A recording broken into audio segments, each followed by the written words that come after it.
I'm Danielle, your host of the Abridged to Motherhood podcast, the place where moms like you learn to thrive, not just survive through pregnancy, birth, and postpartum. I'm a birth and postpartum doula and a mom of two who's been where you are. My first pregnancy was filled with so much excitement, but it was also marked by stress, anxiety, and fear of the unknown. I thought I had everything mapped out, but when postpartum hit, I realized how unprepared I was for the physical, emotional, and mental toll of motherhood. It was overwhelming, lonely, and nothing like I imagined. When I found out I was pregnant again, I knew I needed to approach things differently.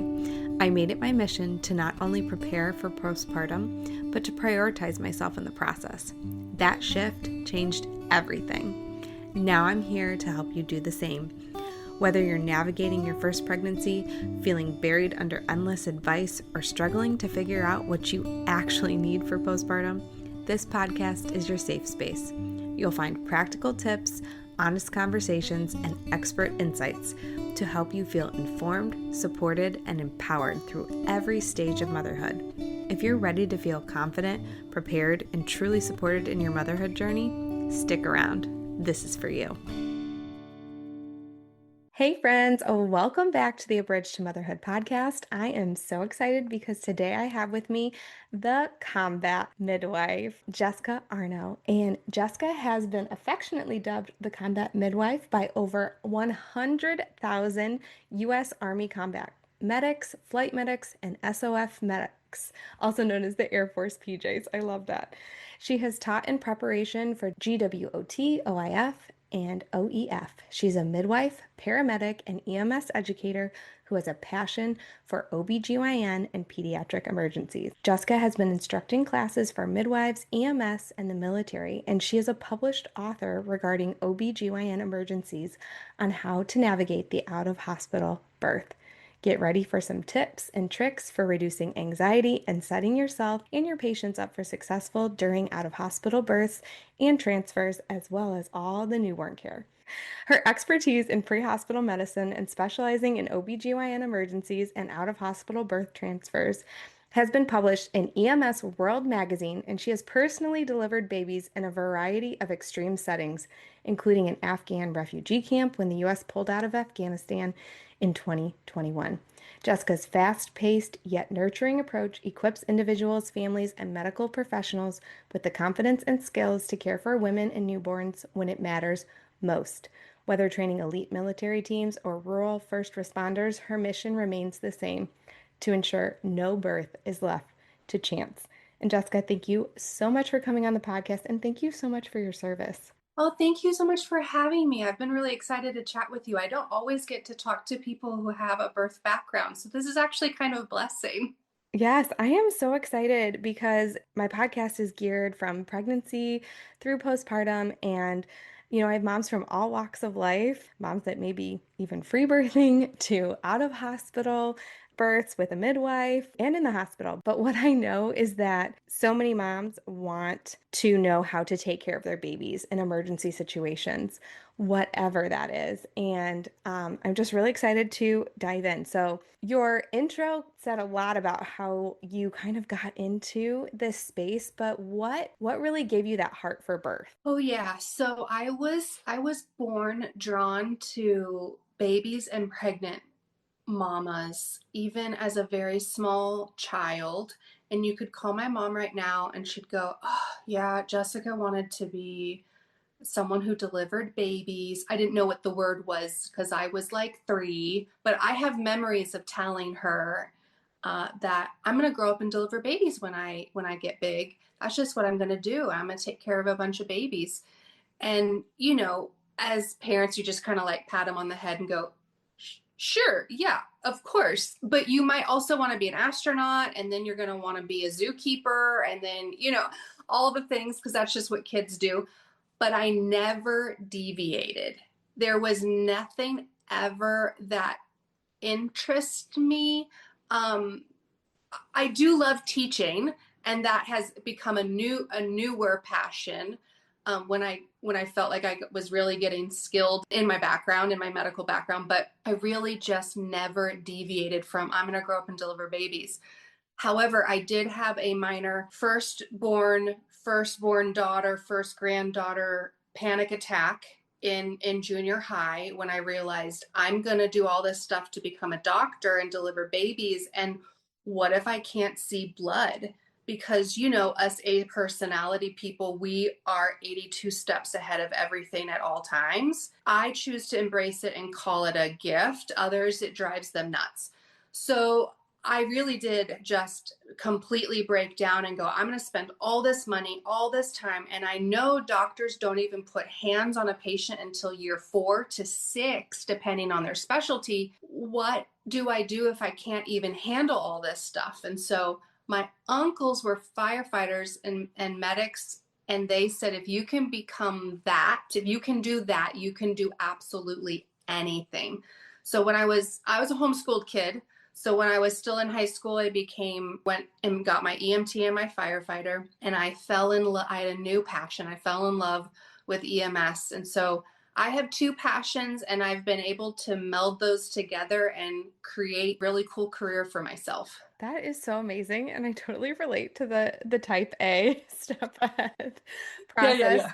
I too thought about becoming a doctor, but I was like, I don't think I can handle blood, and became a teacher instead. And then here I am as a doula, and I attended births for a year, and none of it fazed me at Yeah, all. But you're right. It's like you don't know what you're going to be able to handle. And I think becoming a mother is huge in a lot of us getting over some of those fears of sure. bodily fluids.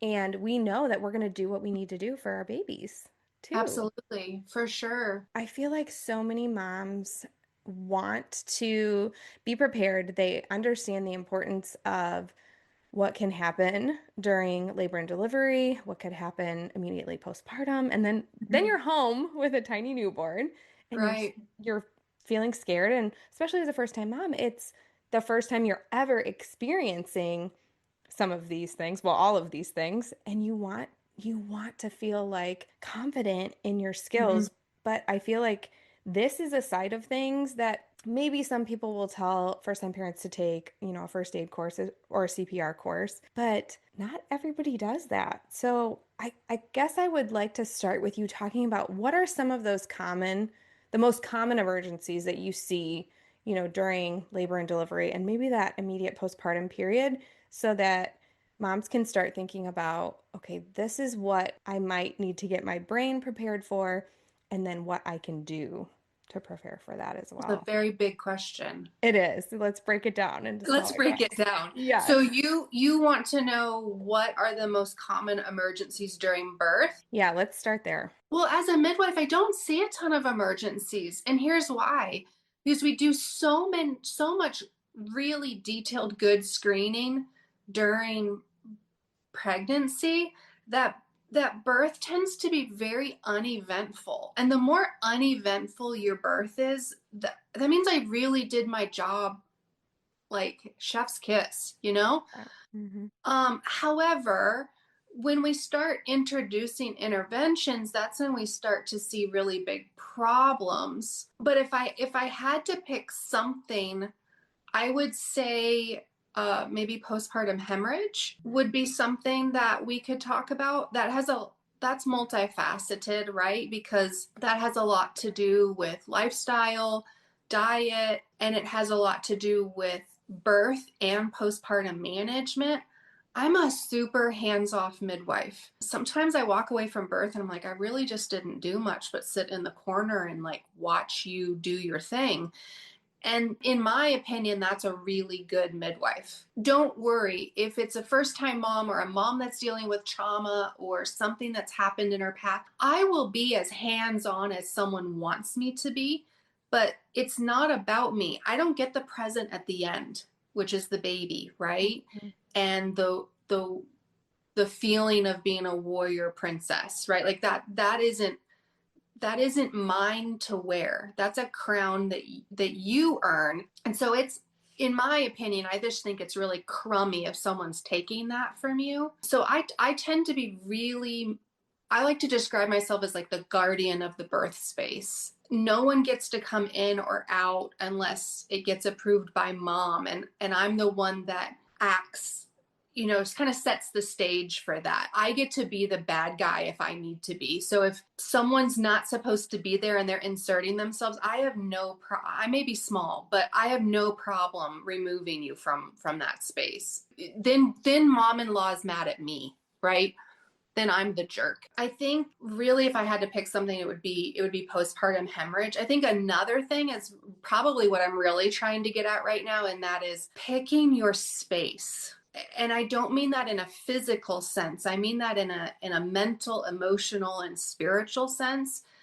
That will really shift a birth in a very positive trajectory or a very negative one quite quickly. I've been at births where family members or friends get nervous or scared, and I am not minimizing their response to a situation. Everybody is entitled to their feelings. They belong to them, they own them. That's not what I'm saying. But what I am saying is that when those emotions become heightened, and now those emotions become the center, that can really shift energy. We've all been in a situation where we've walked into a business meeting, a workspace, and you're like, oh, I don't know what happened 5 minutes before I came in this room, but it's not good, right? Or I don't know what happened 5 minutes before I walked in this room, but I love being here. I feel welcome. Hmm. And choosing a place and a space and those people who are supposed to be in that space are very important. This is why I love doulas, because they're kind of like my right hand ladies in those spaces, because you need me sharp. You need me sharp that if something was to go wrong, I'm on it, and you need me rested and fed and all that stuff. And so labor sitting is really not what a midwife should be prioritizing. That's really a doula's role. And I love having those ladies around because they're just able to kind of bounce things off of me, like, hey Jess, do you think maybe we should put her in a different position? Yeah, do it. Like, you don't need my, just do it. Don't ask me, just do. Like, we're in this together. Like, let's get this little guy out, right? So I love having those people around because it sets up the stage for a really great space. But also just picking the other people, whether that's family or friends, man, I've seen that go very, very well, and I've seen that go very, very south. That can also be partners. I mean, I've taken partners in the hallway before and been like, get your you know what together, dude. Poop or get off the pot. I will kick you out of here and bring you in at the end if you cannot get your stuff together. This isn't about you. This is about you guys working together. It's just as much their baby as it is the mama's. So I need you to be a team. Like this whole marriage thing, you're in it till you both kick the bucket, right? Like we're doing this. So to me, I think those are probably my two big things, is like really just managing the space. I love how you explain the difference between the doulas and midwives too, because that's obviously a question I get a lot. Sure. And yeah, birth doulas really are. They're there for you through the whole labor, the labor sitting, as you said, Yeah. and making sure that mom is coping through that labor process and helping her manage those mood swings and the pain and all the things that can come with labor. Hmm. And I really hope that my listeners, especially my first time moms that are pregnant, really hear you when you talk about managing that space, because it is so important and it really can make a huge difference in your birth. And I helped manage some of those people in the birth Hmm. space too when I was doing birth, because you have to protect that space. And when mom is calm and connected to baby, it really it really does make a difference throughout the entire labor and the birth process, like you said. And if pregnancy is managed well and you have a good provider, Hmm. then we aren't as worried about those emergencies happening. And that really is the first step in preparing for those things. For sure. I think managing that space also sets the tone for if something does get derailed from the birth plan, whether it's a shoulder dystocia or a postpartum hemorrhage, or we're just stalling, labor's stalling out, we all need to take a nap, let's try this in 4 hours. Yep. Whatever's going on, the tone of the people in the space of like, oh, this is just what we're doing, really affects the mom. I've had moms that have had, I mean, I can really only count on one, maybe one and a half hands of like some true, oh, that was a little bit of a sticky situation. Again, because it just goes back to really good screening and really good care during pregnancy. However, we always do that birth debrief in those first few postpartum sessions. And I love to ask moms, what did you see? What were you feeling? What did you hear? What did you smell? What were you experiencing? And she's like, even though X, Y, and Z happened, I wasn't ever scared because I just knew that you were going to handle it. And that always makes me cry because I'm like, that's exactly what it's all about, right? Because if we can just eliminate fear, if we can just get rid of that, it completely changes not only her birth experience, which will be a memory that she has for the rest of her life, but also how her postpartum experience goes, the first year, the first 5 years after that baby is born, and how she will be whole, a whole woman in her geriatric years. I spent years and years and years working as an EMS provider in an ambulance, and I loved asking geriatric patients, can you tell me your birth story? You could have severe dementia patients and you could say, can you tell me your birth story? Do you have children? What was it like having your very first baby? And they will tap right into that instantaneously. And they'll tell you colors and sounds and smells, like as you feel like you're there. And it was 60 plus years ago. So for me, being able to just create an environment where someone feels at peace is very important. That's so good. And, as a doula, even my postpartum clients, because a lot of times they will hire me during their pregnancy and maybe they don't want a birth doula, but they want to talk about their birth in our sessions. And that's what we focus on a lot is the fear, because when we can let that go, right, oxytocin is going to go up, which we Mm-hmm. need in that birth process. And I love what you said about it affecting her whole motherhood journey, because when we are walking in confidence and strength in motherhood, it changes everything, and we can trust ourselves and our choices for ourselves and our babies moving forward. And I've been following you on Instagram, and I just love what you are teaching parents, because it's so important for parents to feel prepared. And you talk a lot about kind of being your own first responder. Can you talk about that a little bit more, and what you're teaching parents? Yeah, absolutely. So I have a course called the Combat Midwife Workshop, and it was completely conceived out of a situation I was sending my student soldiers into, a mission that they needed to be prepared for. And they kind of came up to me after class, and we had learned, I mean, just to give people context and background, I am not solely teaching birth and babies and postpartum. Like, I'm teaching their entire medical program. So we had gone over some other things that day, and a group of them came up to me after class and said, so we're going on X, Y, and Z mission, and like, I don't think we have anything in our aid bag to take care of babies, let alone moms. And I said, okay. So we had some adult root beers, wink, wink, and dumped the aid bag out on the table. And I was like, here's what you could use that can serve kind of some multi-purpose.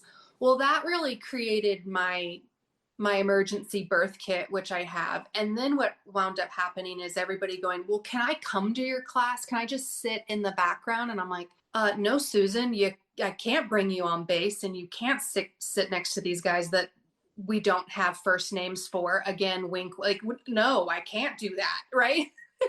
Sorry, hun. And so I went, you know what? I keep getting these messages all the time. I'm just going to create a course that's specifically for the everyday person. whether it's the mom, the dad, the EMS professional that really wants to master women's and children's healthcare, whether it's someone that's going to go on a mission trip, so someone who's a part of disaster response. It's really for absolutely anyone. And we start from this is what a menstrual cycle is, all the way to these are the things that can happen in the first year. This is what to watch out for. That's a lot of stuff. And we do it in an 8-hour day, which sometimes I walk away and go, I don't even know how we did that. Because this really should be a 2-day course. But people don't have that kind of time in their life. So we really just squish it in there. And my whole goal is really what my last sentence of my bio is, and that is to really leave. I just don't want to leave a birth to chance, right? To, I guess we'll just figure it out. If you think about historically just some disasters that have happened in our country, if you think about Katrina, there was a midwife that was floating around on a pool boat, not a boat. It was a pool floaty. And she was floating around during Katrina, going to people's homes that she knew were either pregnant, postpartum, breastfeeding, whatever, and just volunteering her care.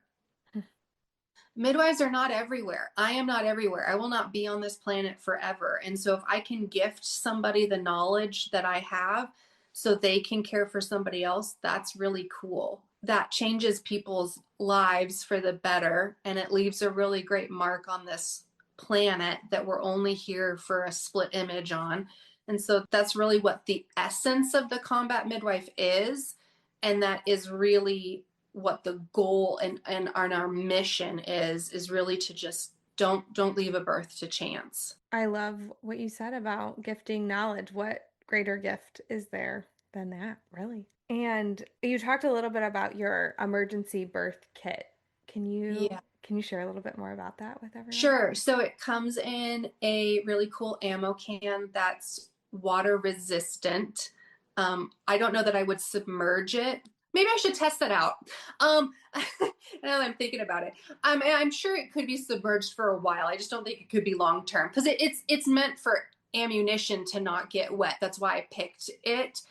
So it does have gaskets around it, and it will keep everything nice and dry. And so what's in there is the bare minimum of what I gave the guys before they went on their gallivanting across the desert. We'll call it that. And so it really just has everything that they would need in order to, and it's the bare minimum of what I believe is necessary in order to have everything to take care of anything that really arises in the labor postpartum kind of time frame. Yeah, I think a lot of midwives have a list for home births that they Yeah. want their moms to have on hand. And a lot of times, that includes chucks pads and things of that nature. What makes this a little bit different? Right. So this is for I wasn't planning to have a home birth, or I am planning to have a home birth, but I'm going on a family vacation and it's towards the end of my pregnancy.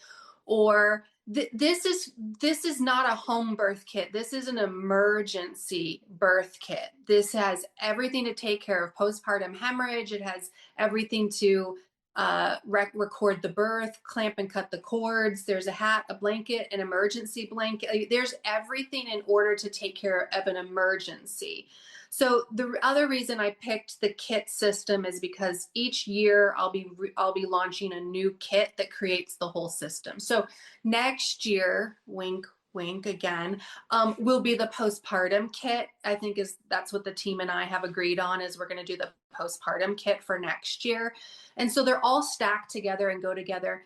And this could be something for maybe someone who's really into prepping or homesteading, or lives really, maybe they're choosing to have a birth center or hospital birth, but they live 2 hours from town. Mm-hmm. How cool would that be to throw in the back of your truck? Or maybe you live in the mountains in Montana and sometimes you get snowed in. So really it's only a 15-20 minute drive, but you can get 3 feet of snow. And what if you go into labor and you can't get to town, or your midwife can't get to you fast enough? I have had two of those in my career, those naughty babies, because I really get mad when I'm not there. It has nothing to do with me catching. I Yeah. hardly catch a baby. That's usually moms and daddies. but it's really, I just want to see them born. So I've had 2 of those in my career, and it does happen, right? Like sometimes babies just, they're in charge. They like to do their thing.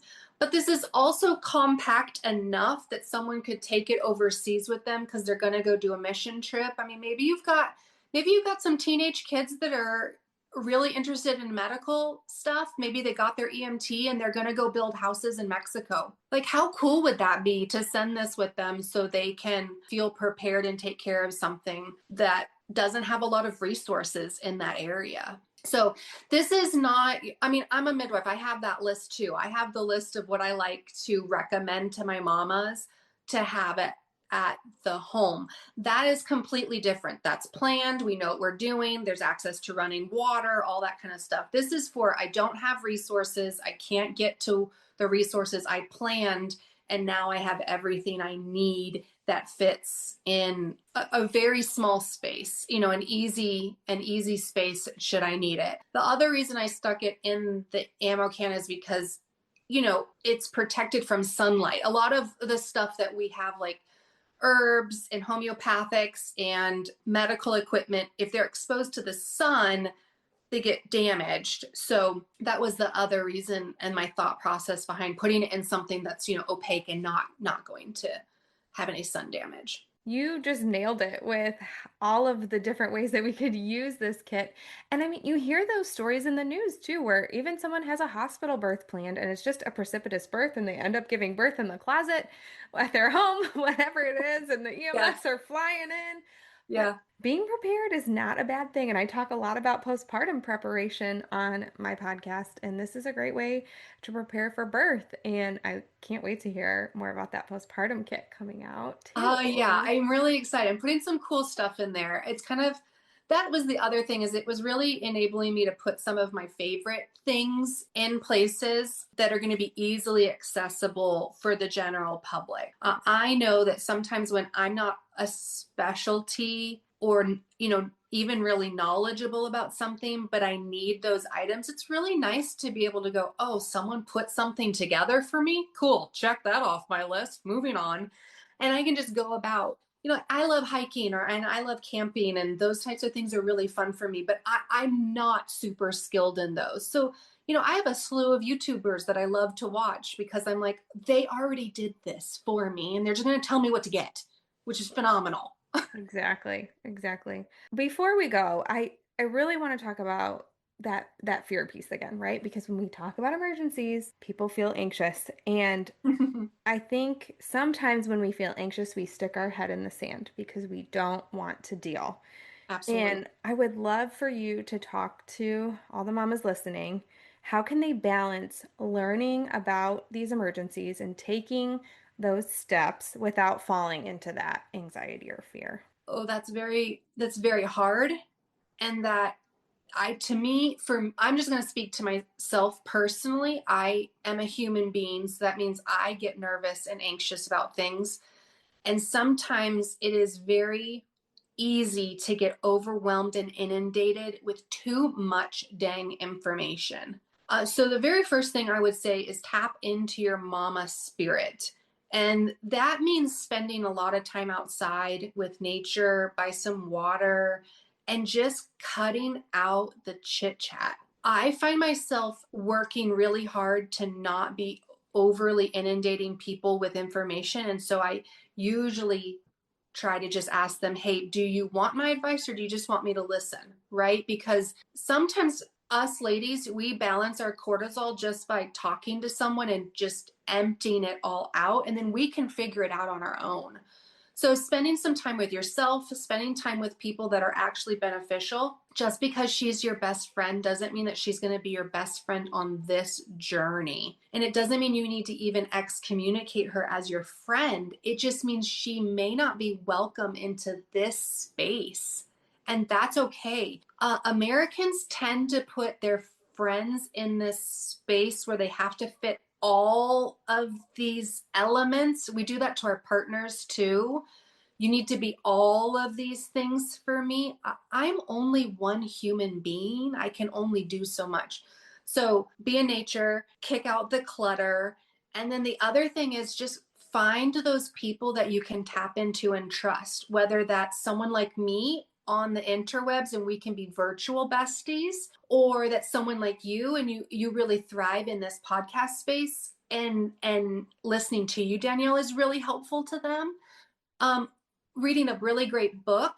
I have a slew of recommendations on books. I happen to be quite the book nerd and hoarder. I hoard books. And then also, just again, I'm going to just really reinforce what I said at the very beginning, and that is picking your space. Someone I saw do this really, really well, and I was super impressed. I got to deliver my sister's baby. And so I got to view her from a different point of view, going from not only being my sister to making me an auntie, but also just watching her transition into a different set and a different space of womanhood, right?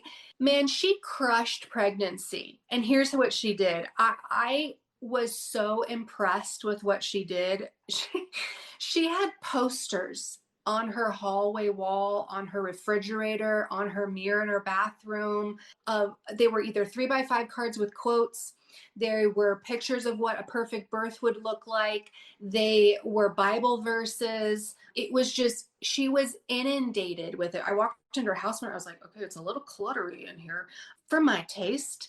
But she, and for hers, to be very honest, we are the spit image of each other. But she just created her space, and nobody was allowed in there unless you were going to follow all of these things. Look, we don't do it any differently for our wedding day.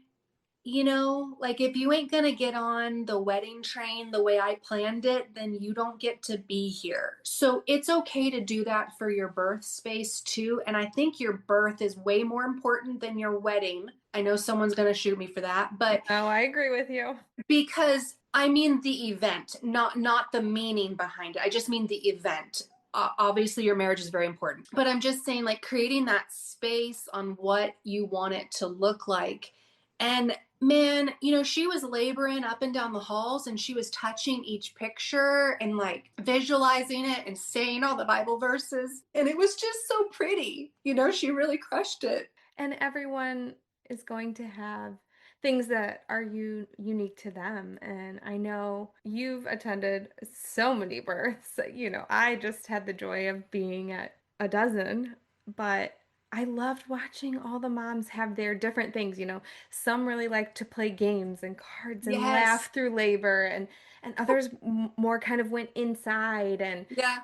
some liked music, some didn't. Some wanted the sensory, some wanted to move more, and it Yeah. really is tapping into all those things. And I was a lot like your sister. I repeated Bible verses in my head, and I had the Yeah. worship music on. That's what I needed. And then Mm-hmm. that carried over into postpartum, Yep. and even now into Yep. motherhood with a 7 and a 4-year-old. And you really can create that space that you're creating for yourself throughout pregnancy and birth. It does. It follows you along. I know we talked about that, but I cannot reiterate that enough. It's really important. It just sets the tone, which is why I created there is a little prayer that has a little thing where you can tack it up on your wall if you wanted to, in the birth kit, and there's on one side it's for birth and on the other side it's for postpartum, and so it can just stay with you. You can use it as a bookmark, you can put it on your fridge, whatever, but it's just something else to kind of tap into. Look, I can do this. I was perfectly and wonderfully made. I was picked out for this baby. This baby has grown to the size of my body. Like, it doesn't matter if it's 4 pounds or 12 pounds. I'm going to be able to birth this baby because I was picked out for him or her, and he was picked out for me. Like, Hmm. we go together, we work. There really isn't, I was flipping through Instagram this morning, and I wish I remembered who said this, but someone was talking about there's no such thing as birth trauma. And it's made me stop for a second because I was like getting defensive, like, whoa, hold Hmm. on, hold the phone, lady. And she goes, there's nothing traumatic about birth. It's what happens to you during that process that causes the trauma. And I went, okay, now I'm not going to punch you in the throat. Right. I'll listen to the rest of what you have to say. It was a good hook, lady. You really got me there. Hmm. Because I was like, yeah, no, that's absolutely true. It's not any different than any other experience you have in your life. There are people that are absolutely petrified of swimming because at some point someone traumatized them during swimming. Right, Swimming in itself is not traumatizing.